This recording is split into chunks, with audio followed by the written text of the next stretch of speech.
آج کی اہم اور افسوسناک خبر سے آگاہ کرتے چلے۔ سرحد پار سے بزدل دشمن کا حملہ، پاک فوج کے کیپٹن سمیت 10 جوان شہید ہو گئے۔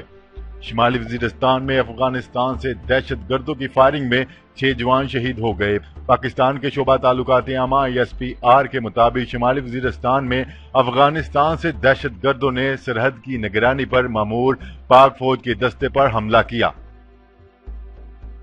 دہشت گردوں کی فائرنگ کے نتیجے میں 6 جوان شہید ہو گئے۔ شہداء میں حوالدار خالد، سپاہی نوید، بچل، علی رضا، محمد بابر اور احسن شامل ہیں۔ دہشت گردوں کے حملے پر پاک فوج کی جانب سے بھرپور جوابی کارروائی کی گئی، جس پر دہشت گرد فرار ہو گئے۔ ادھر FC اہلکار بلوچستان میں ہوشاب اور تربت کے درمیانی علاقے میں کومبنگ آپریشن میں مصروف تھے کہ اس دوران دہشت گردوں نے فائرنگ کر دی، جس کے نتیجے میں افسر سمیت 4 اہلکار شہید ہو گئے۔ ISPR کے مطابق دہشت گردوں کی فائرنگ سے شہید ہونے والوں میں کیپٹن عاقب جوید، سپاہی نادر، سپاہی حفیظ اللہ اور سپاہی عاطف الطاف شامل ہیں۔ میجر جنرل آصف غفور نے کہا ہے کہ شمالی وزیرستان اور بلوچستان میں سیکیورٹی اہلکاروں کی شہادت خطے میں امن کے لیے پاکستان کی قربانیاں ہیں۔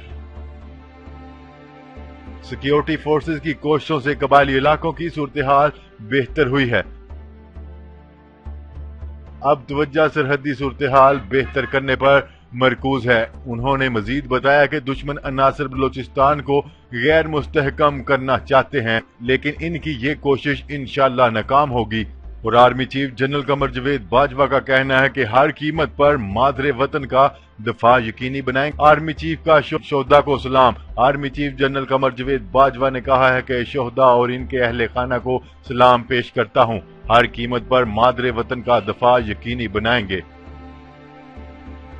ISPR کی جانب سے جاری بیان کے مطابق army chief general Qamar Javed Bajwa نے کہا ہے کہ شہداء اور ان کے اہل خانہ کو سلام پیش کرتا ہوں، پاک فوج ہر قیمت پر مادر وطن کا دفاع یقینی بنائے گی۔ انہوں نے کہا کہ یہ حملہ دشمن قوتوں کے دم توڑتے عزائم کی علامت ہے۔ آرمی چیف نے کہا کہ پاکستان استحکام سے پائیدار امن کی جانب گامزن ہے۔ عالمی برادری علاقائی امن کے لیے اپنا کردار ادا کرے۔